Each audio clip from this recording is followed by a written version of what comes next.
Shalom, salam sejahtera untuk kita semua. Tak kenal maka tak sayang. Perkenalkan, nama saya Riris Tommy Kurning dengan NIM 312010190. Di sini, saya akan mempresentasikan tentang studi kasus perancangan data warehouse perpustakaan. Mana sumber data yang diambil dari penelitian ini dari database perpustakaan Universitas Bina Dharma. Di dalam database ini terdapat koleksi buku, data peminjaman, dan pengembalian buku yang tersedia pada perpustakaan.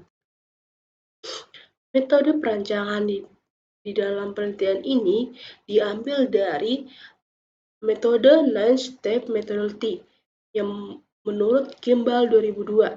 Di dalam metode ini terdapat 9 langkah dalam merancang sebuah data warehouse. Yang pertama, ada causing the process, yang artinya memilih proses. Yang kedua, ada causing the grade, memilih grade. Yang ketiga, ada identifying and confirming the dimensions, yang artinya mengidentifikasi dan menyesuaikan dimensi. Yang keempat, ada causing the fact, memilih fakta. Yang kelima, ada storing pre-calculation in the fact table, artinya menyimpan para perhitungan dalam tabel fakta. Yang keenam, ada round out the dimension tables, artinya membuatkan tabel dimensi. Yang ketujuh, causing the duration of database, yang dimana artinya memilih durasi basis data. Yang ke-8, tracking slowly change dimension, artinya melacak dimensi yang berubah secara perlahan. Yang terakhir, deciding the query priorities and the query models, artinya memutuskan prioritas query dan model query. Nah, dari metode tersebut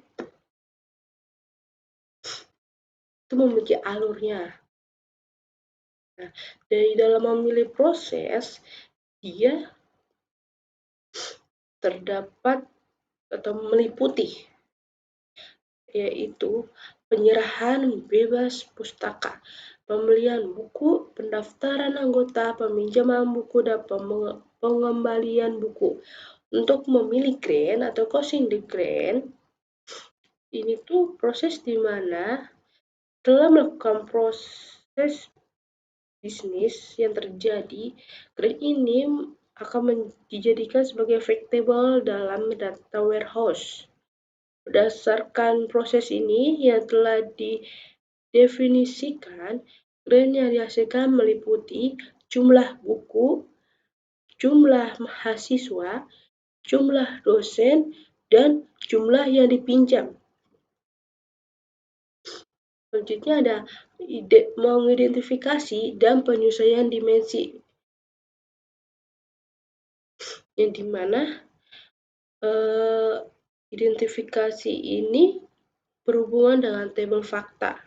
Dari hasil identifikasi ini terdapat atau dapat ditentukan dari 4 dimensi, yaitu dimensi mahasiswa, dimensi dosen, dimensi buku, dan dimensi waktu. Selanjutnya itu memilih fakta, di mana langkah ini tuh memilih fakta berdasarkan pemilihan grant sebelumnya. Dan tabel fakta yang didapat dari analisis terdiri fakta peminjaman dan fakta pengembalian. Nah, rancangan fact table yang ini dapat dihasilkan dalam penelitian ini, yaitu fact table peminjaman dan fact table pengembalian buku. Nanti terdapat gambar setelah ini.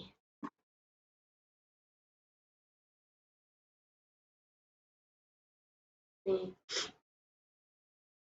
ada dimensi anggota, terus dimensi waktu, ada dimensi anggota lagi. Itu buat dalam fact pengembalian. Kalau yang ini table peminjaman.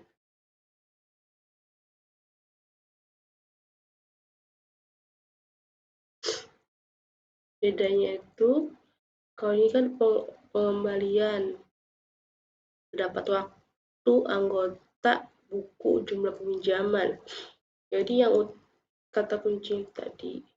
Terus terdapat tabel dimensi buku, ada yang sebelum itu ada Fajar tuh. Ini ada tabel dimensi kategori, terus ada dimensi pengarang, terus ada tabel dimensi penerbit, tabel dimensi anggota, tabel dimensi waktu. Jadi kesimpulan dari semuanya adalah